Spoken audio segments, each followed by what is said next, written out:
jiwa raga. Monggo Pak, asalnya Pak. Iki kurang kene lah. Ada. Indonesia is the most beautiful land in the universe. Gerak Pak. The land where we were born. The nation where we grew up. So many colors that live together in peace. With a million timeless treasures. With an abundance of natural wealth. Indonesia is not just wonderful. Indonesia is a wonderland. Kota baru gunungnya berbeda, berbeda mana putih Samangkara, mana putih Samangkara.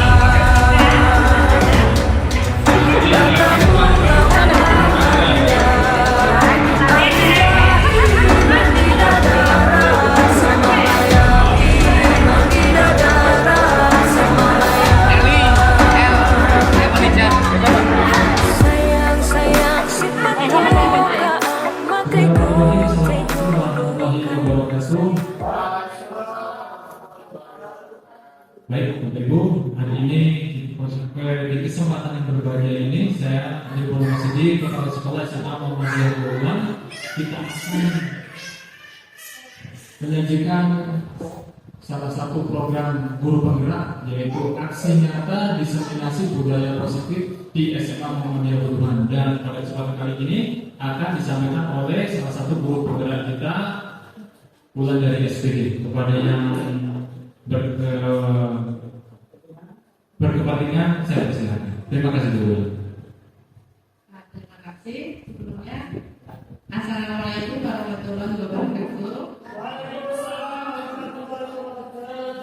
Sebelumnya saya sampaikan terima kasih kepada Bapak Sekolah SMA Muhammadiyah Buluan, Bapak Ali Purnomo Sidney SPD, karena sudah memberikan izin kepada saya untuk menyampaikan diseminasi penerapan budaya positif di SMA Muhammadiyah Buluan, dan saya ucapkan terima kasih atas kehadiran teman-teman guru dan karyawan untuk menghadiri kegiatan diseminasi kali ini.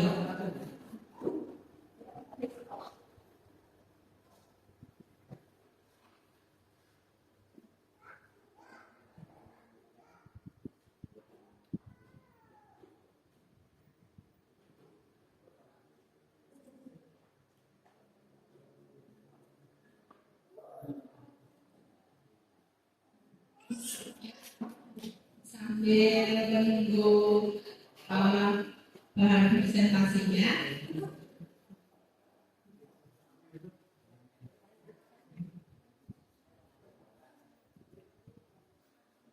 ya, kali ini saya akan menyampaikan pemahaman dan penerapan pengalaman budaya positif yang diterapkan di SMA Muhammadiyah Buluan. Next. Apa sih itu budaya positif? Sebelum ke budaya positif, ada konsep inti budaya positif, ada 8. Yang pertama, perubahan paradigma belajar. Yang kedua, disiplin positif. Yang ketiga, nilai-nilai kebajikan. Yang keempat, kebutuhan dasar manusia. Yang kelima, motivasi perilaku manusia. Yang keenam, posisi kontrol guru. Yang ketujuh, keyakinan keras. Dan yang terakhir adalah segitiga restitusi. Pada kesempatan kali ini saya akan menyampaikan ke semuanya, namun akan lebih ditekankan pada posisi kontrol guru. Next. Yang pertama, pembelajaran dengan paradigma baru. Ini dikaitkan dengan profil pelajar Pancasila. Yang pertama, beriman bertakwa kepada Tuhan Yang Maha Esa dan berakhlak mulia. Kemudian berkebinekaan global, bergotong royong, kreatif, mandiri, dan bernalar kritis. Next. Mengubah paradigma stimulus respon ke pendekatan teori kontrol. Di sini ada dua kabar ya. Ada stimulus respon sama teori kontrol. Stimulus respon di sini adalah realitas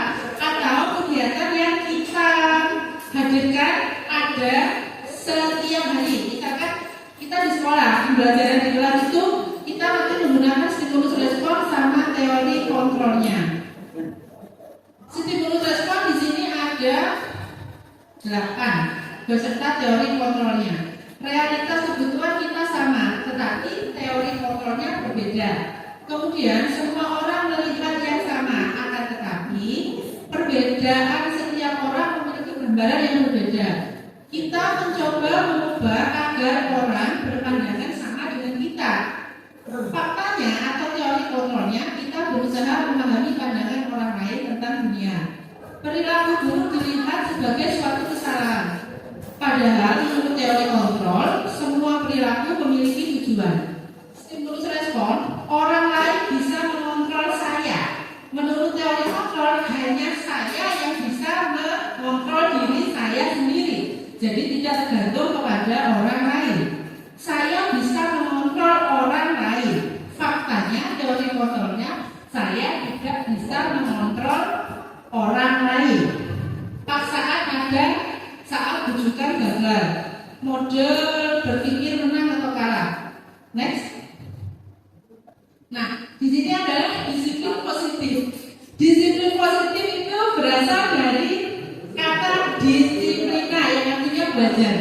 Kemudian, apa sih disiplin positif? Disiplin positif merupakan salah satu penerapan disiplin yang bertujuan untuk menumbuhkan kesadaran serta memberdayakan murid tanpa imbalan penghargaan, ancaman atau hukuman. Nah, yang nanti akan saya sampaikan lebih lanjut adalah di ancaman atau hukuman, karena saya masih sering melakukan hal itu tanpa sadar karena sudah membudaya mungkin.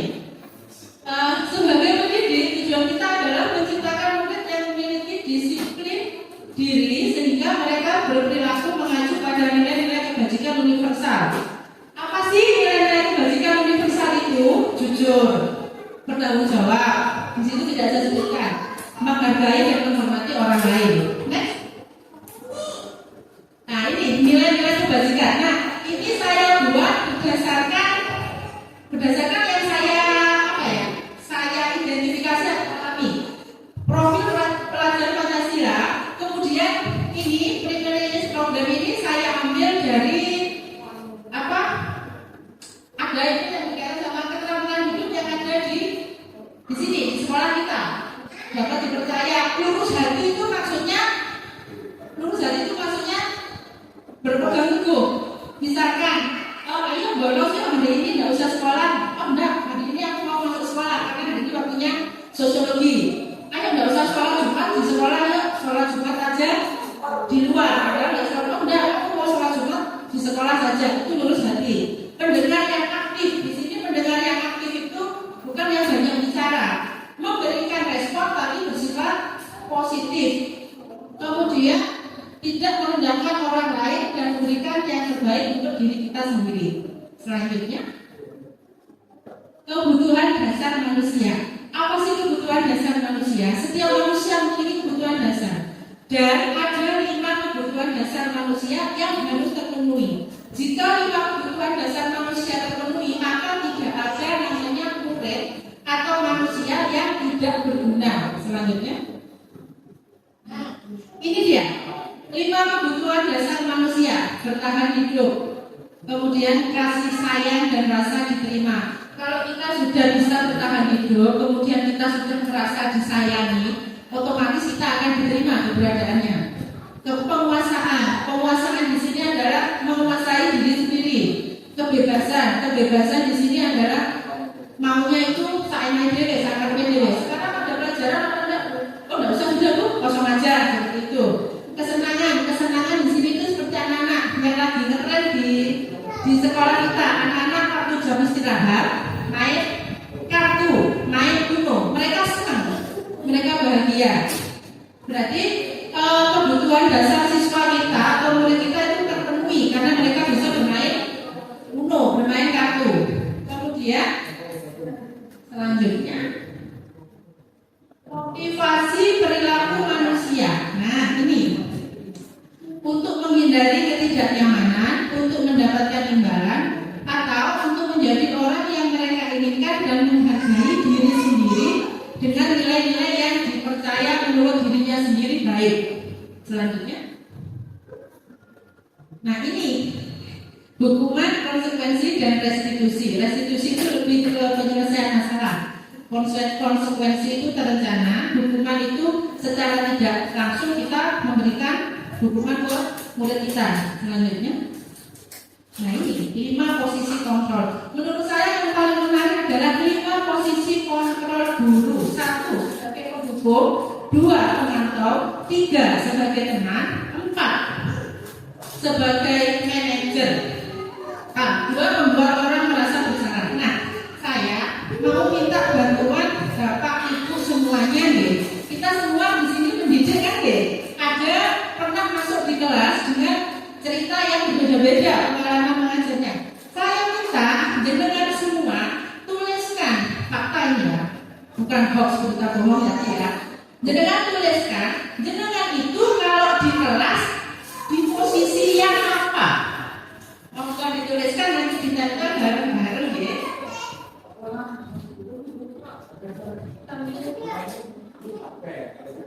Monggo, kertasnya ada tadi? Loh, monggo kertasnya. Ya Allah. Supaya faktanya di kelas dia monggo dituliskan semua.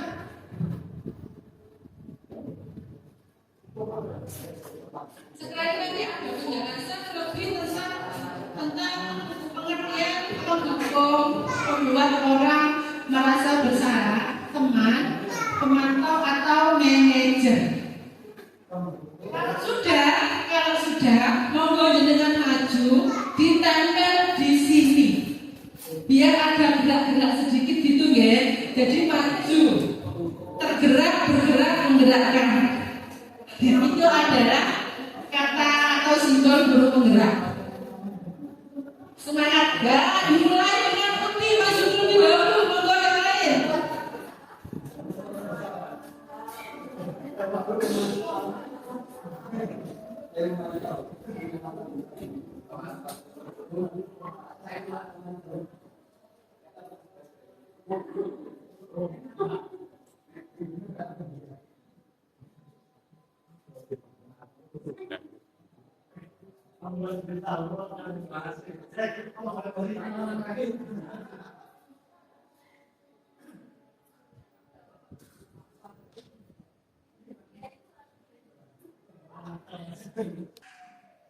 Oke, nah ini jawaban dari teman-teman semua. Berarti kalau ya ada 2 orang bersalah, teman, pemantau, teman, pemantau, teman, teman, pemantau, teman, teman.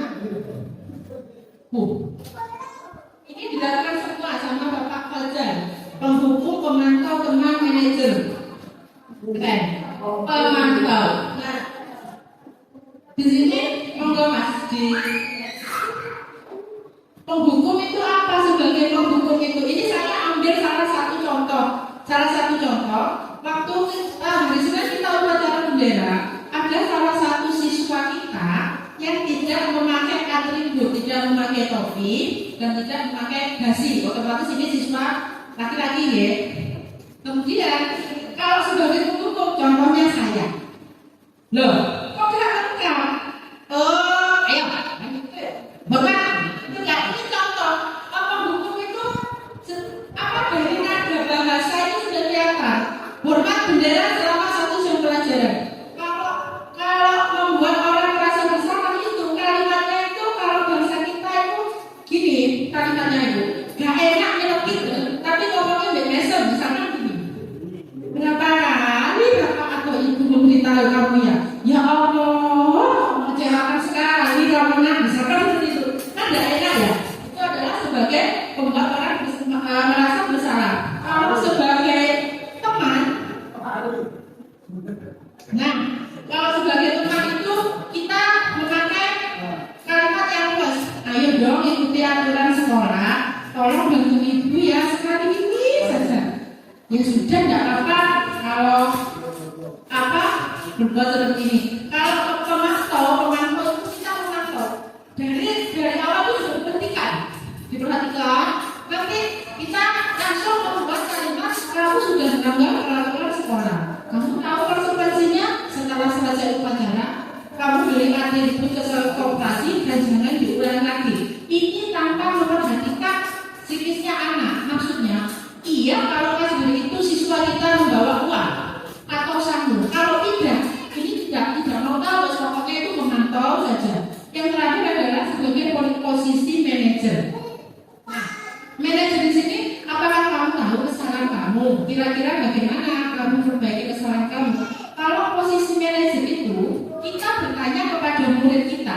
kita kembalikan. Kamu tahu nggak salahnya di mana?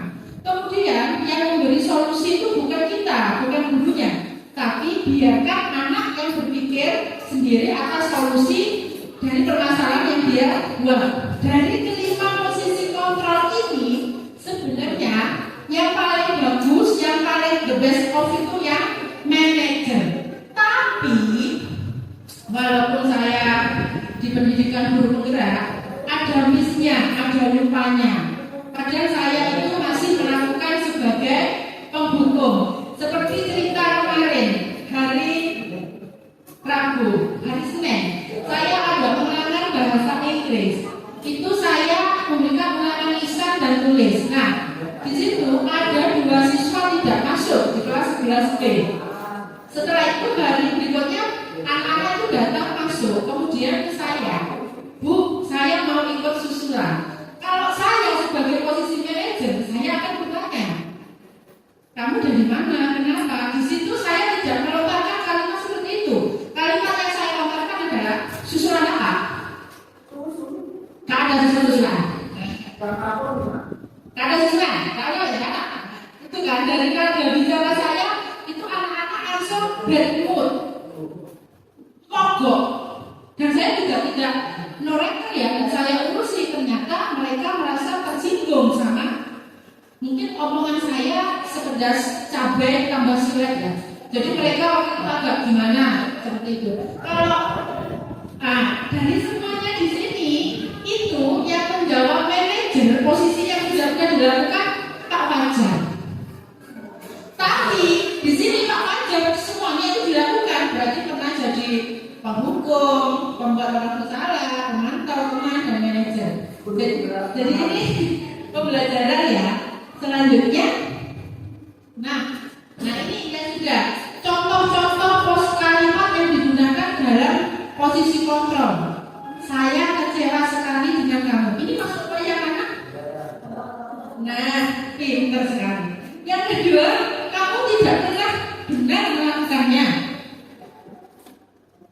Ini kita lagi nih. Nah, kok gede-gede teman nggak bahasa Inggris kok 1 nomor 2 gak iso, nah? Seperti itu. Apa ini? Membuat orang merasa bersalah. Kemudian apa rencanamu untuk menyelesaikan masalah ini? Manajer 100 untuk hari ini. Selanjutnya, nah sebelum ke sini, bikin dulu ya. Berdiri. Jika saya berkata, Lisa, kamu diikuti. Lisa menari di atas menara. Lisa menari di atas menara. Di atas menara. Menari. Bisa. Orang mulai lagi ya, aku sini ya. 1, 3, 1, 2, 3. Lisa menari di atas menara. Di atas menara. Lisa menari, menari, menara. Di atas menari, menari. Lisa di atas menara. Belum ada konsentrasinya. Nah, ini ada lagi nih. Ayolah lakukan demi bapak atau ibu. Ini masuk ke posisi mana? Teman, kamu tidak pernah mendapat nilai jika tidak mengerjakan tugas. Penghukum selanjutnya. Nah, dari keyakinan keras. Keyakinan keras ini adalah seperti peraturan keras, tetapi berbeda. Jika peraturan keras itu dibuat untuk mengikat, sudah ditentukan. Kalau keyakinan keras dibuat berdasarkan kesepakatan seluruh warga kelas. Nah itu nomor selanjutnya. Pembentukan keyakinan keras bersifat abstrak. Abstrak di sini bisa berikan contoh. Bersifat abstrak. Abstrak di sini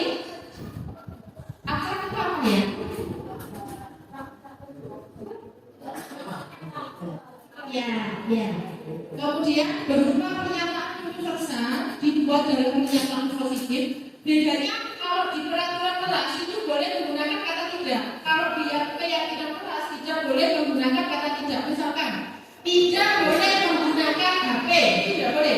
Tapi jika di keyakinan kelas sebaiknya waktu pembelajaran HP dimatikan. Beda ya konten kalimatnya. Kemudian sesuai dengan kondisi kelas saat itu, semua warga kelas dilibatkan dalam membuat keyakinan kelas. Ada contoh, tapi tidak saya sampaikan. Kemarin itu saya membuat keyakinan kelas 12 IPA seperti itu. Selanjutnya, nah ini segitiga restitusi itu adalah pemecahan masalah.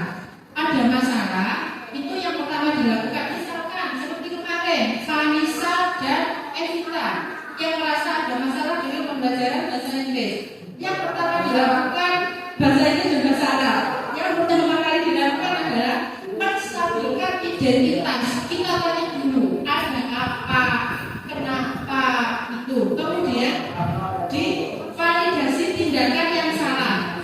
Validasi tindakan yang salah itu menurut kamu yang kamu lakukan tadi itu sudah tepat atau tidak, sudah benar atau tidak.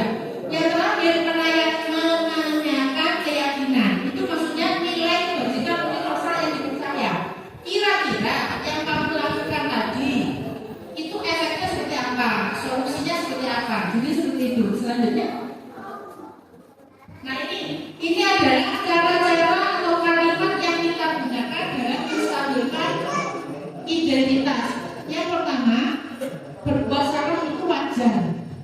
Maksudnya menstabilkan identitas itu biar anak atau siswa kita itu merasa apa ya, nyaman untuk bercerita, terbuka. Jadi tidak ada keluh kesah atau gimana. Tidak ada manusia yang sempurna.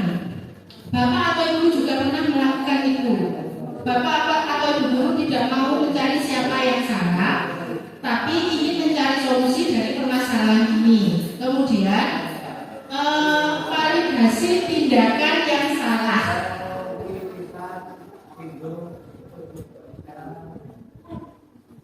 Validasi tindakan yang salah. Nah, validasi tindakan yang salah. Kita menanyakan alasannya kenapa melakukan perbuatan itu atau melanggar hal itu. Kamu pasti punya alasan mengapa melakukan hal itu. Padahal kamu bisa melakukan yang lebih buruk dari ini.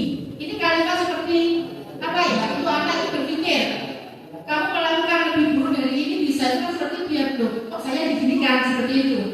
Kamu patut bangga karena telah melindungi sesuatu yang penting. Ini misalnya membela temannya. Karena kamu melakukannya karena mempertahankan sesuatu yang penting. Yang terakhir adalah menanyakan keyakinan.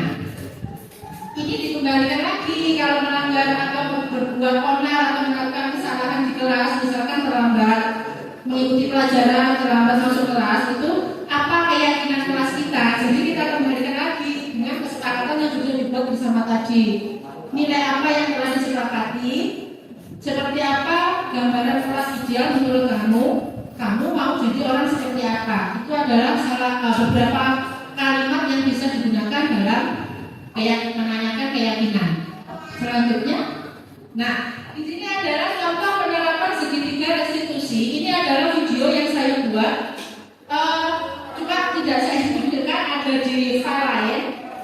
Operatornya tidak bisa mencari mungkin ya. Di situ adalah Fabian. Fabian adalah kelas 11B.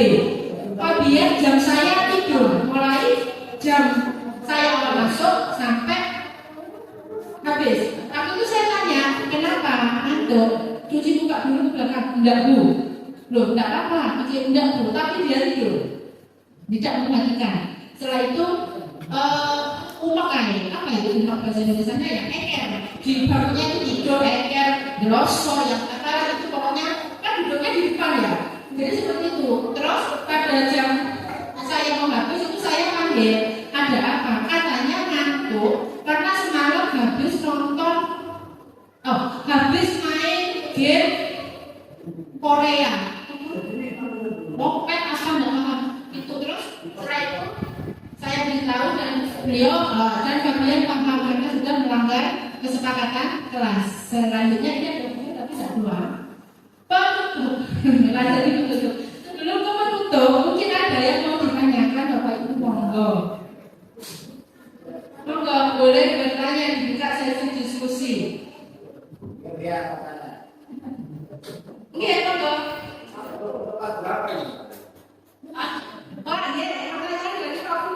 Ini bisa diterapkan di kelas 10, 11, atau 12 di SD, SMP, SMA bisa Pak. Nggih, Pak. Kalau mau sekolah SMA harus melalui TK, SD, SMP, SMA seperti itu. Mungkin ada yang pertanyaan yang lain? Monggo. Oke, Pak Fajar. Di kelas, oke. Berarti aktifkan posisi kontrol tadi ya Pak. Cara menerapkan posisi manajer. Nah itu, ini saya juga di kelas ini. Kelas ini. Bukan saya duluan. Misalkan saya ambil contoh kelasnya Bapak Panjang ya, 12 IPS. Dengan siswa yang sangat luar biasa kemampuannya untuk berpikir, untuk berbicara, siswa yang aktif. Untuk menjadi posisi manajer di kelas 12 IPS, kita harus masuk ke personal mereka dulu. Pertama yang dilakukan adalah kita aktif bertanya, hari ini pelajaran apa? Hari ini ada yang kosong tidak mata pelajarannya. Kita aktif mendekati anak-anak seperti itu, bertanya, hari ini pelajaran yang menarik pelajarannya siapa? Jadi seperti itu. Jadi anak-anak itu kita memposisikan manajer nanti memancing mereka dengan seperti itu biar mereka yang bercerita sama kita. Mungkin seperti itu Pak. Oke? Ada lagi? Oke. Iya. Ini kan kita sudah melaksanakan sistem yang begitu bagus. Ini ternyata itu bisa kosong. Ya. Dan itu selama dengan itu juga dilakukan. Nah, ini bagaimana untuk memacu seperti itu? Ya. Apakah kita mengikuti keinginan siswa? Kalau kenapa pembelajaran itu sudah seperti konsep hidup penggerak, tetapi semuanya itu mengenalkan enak gitu. Iya. Enak itu ada pahala. Iya, betul. Ya. Ya. Ya. Pertanyaannya bagus ya. Bagaimana cara menerapkan itu di sekolah kita? Sedangkan anak-anak dan beberapa guru menyukai jam kosong. Underline beberapa guru. Tidak semuanya guru. Nah, bagaimana? Kembali lagi Pak ke konsep sebentar saya singgung. Kembali lagi ke konsep dasar pemikiran filosofis pemikiran Ki Hajar Dewantara bahwa anak itu atau pendidikan itu adalah menuntun anak sesuai kodrat anak dan kodrat zaman. Kodrat anak itu maksudnya apa? Membuat menciptakan pembelajaran yang berpusat pada anak, menyenangkan. Tanda kutip, menyenangkan itu bukan berarti kosong kita ikuti. No, tidak. Menyenangkan itu kita masuk, kita memberi permainan, anak-anak senang. Kemudian kodrat zamannya sekarang kan digital. Ya jangan kita duduk ceramah, enggak. Jadi digital kita main HP seperti saya di kelas Inggris saya ada guru itu, kita main game. Level-level seperti itu. Untuk guru yang menyukai jam kosong, mungkin bukan menyukai jam kosong untuk gurunya. Mungkin karena kesibukan atau lagi break mood, maaf ya, tengah sama suami atau istrinya, atau lagi ada di mana seperti itu, jadinya agak gimana? Mungkin seperti itu Pak Bayati, gimana Pak Bay? Nah ini kita sudah sampai di penghujung acara ya. Di penutup ini, semoga yang saya sampaikan tentang budaya positif atau disiplin positif bisa kita laksanakan atau bisa kita terapkan di sekolah tercinta SMA Muhammadiyah 20-an dengan berjalan dengan baik dan lancar, dan semua itu bisa tercipta dengan kolaborasi atau kerjasama dengan seluruh warga sekolah SMA Muhammadiyah 20-an. Saya rasa ini paparan singkat diseminasi aksi nyata saya di modul 1.4. Terima kasih atas waktunya. Wassalamualaikum warahmatullahi wabarakatuh. Salam bahagia. Diseminasi aksi nyata guru penggerak oleh Ibu Wulandari SPD. Semoga ini bisa diimplementasikan oleh kita semua dan dipahami oleh semua siswa kita. Terima kasih atas segala partisipasi dari dewan yang lain. Untuk itu, mari kita tutup acara pada siang hari ini dengan bacaan hamdalah bersama-sama. Terima kasih, saya mewakili kepala sekolah dan semua dewan guru mengucapkan terima kasih. Wassalamualaikum warahmatullahi wabarakatuh. Okay, do you have any question? No. Okay, thank you. Now open your book.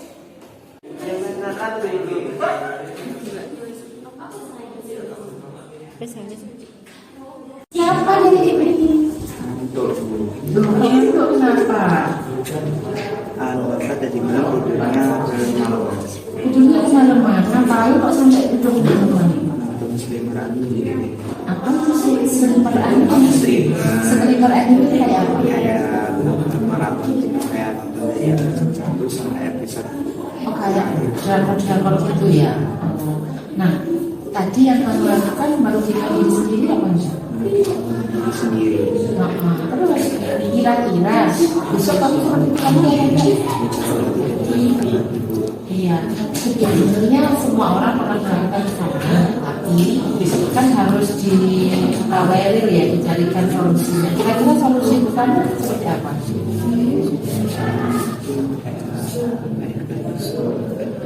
Yang terbaik itu apa? Saya bakal usaha gitu, tinggalkan sama Iya, Pak. Boleh nonton anime itu apa seperti cerita kita di sana, tapi tidak boleh mengganggu waktunya. Ya, saya sekali lagi ya. Perkenalkan, nama saya Ferdinand Rahmat, saya dari kelas 11B. Saya tadi di pelajaran bulan sempat saya telah ditegur oleh bulan, dan saya masih diberi kesempatan oleh bulan untuk tidak mengulanginya kembali.